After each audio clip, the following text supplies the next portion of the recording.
गरुडगमन तव चरणकमलमिह मनसि लसतु मम नित्यम्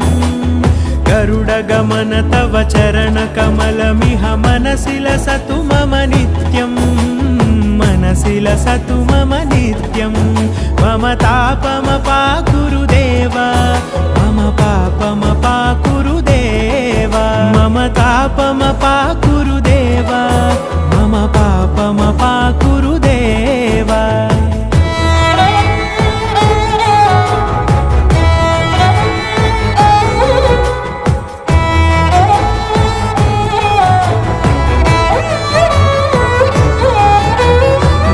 जनयन विधिनमुचिहरण मुख विबुध विनुत पद पद्मा जल जनयन विधिनमुचिहरण मुख विबुध विनुत पद पद्मा विबुध विनुत पद पद्मा